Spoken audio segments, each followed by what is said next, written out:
તેમણે જણાવ્યું કે મુખ્ય માર્ગો અને જાહેર રસ્તાઓ પર ગેરકાયદેસર રીતે ઊભી રહેતી લારીઓના કારણે ટ્રાફિકની ગંભીર સમસ્યા સર્જાઈ રહી છે.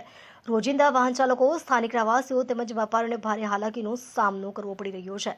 અનેક વિસ્તારોમાં રસ્તાઓ સાંકડા બની જતા અકસ્માતની સંભાવનાઓ પણ વધી રહી હોવાનું તેમણે જણાવ્યું.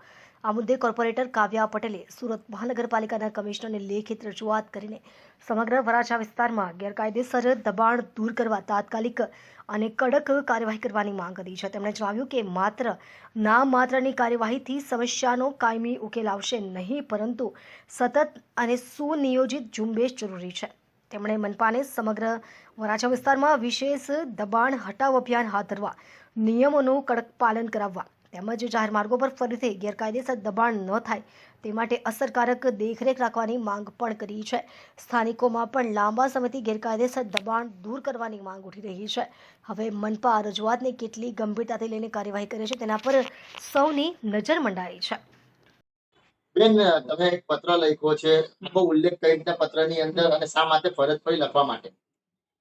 ઘણા વખતથી આ રજૂઆત હતી અને અધિકારીઓ એવું કીધું હતું કે આપણે 8-10 દિવસની ઝુંબેશ ચલાવીએ, પણ ચલાવવા પાછળ એમણે એવું પણ કીધું હતું કે ચલાવીને કઈ ફરક નથી પડતો, વળી પાછા થોડા દિવસ થાય એટલે બેસી રહે છે. એમનું બીજું કેવું એ પણ છે કે તમે લોકોને પણ માહિતગાર કરો કે જે રોડ ઉપર આવી રીતે દબાણ કરે છે એમના પાસેથી ફ્રૂટ કે શાકભાજી કે કોઈ પણ વસ્તુઓ ન લે.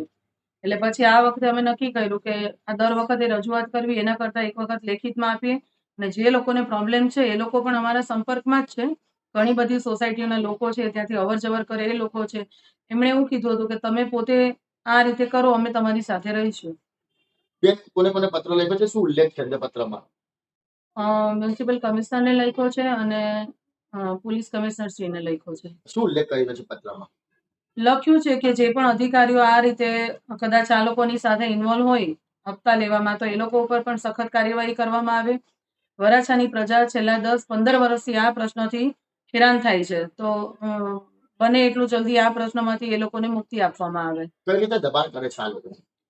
બસ રોડ ઉપર લારીઓ ગલ્લાઓ મૂકે છે, આપણે પાથરણા પાથરીને બધું શાકભાજીને એ વેચે છે, બીજી અન્ય જીવન જરૂરિયાતની વસ્તુઓ વેચે છે. અમારું કેવું ફક્ત એટલું છે કે તમે કોકના ઘર પાસે કે જે મેઇન રોડ છે અવર જવર માટે, ત્યાંથી એમ્બ્યુલન્સ પણ ઇવન ન નીકળી શકે ને એ રીતની ત્યાં સાંજે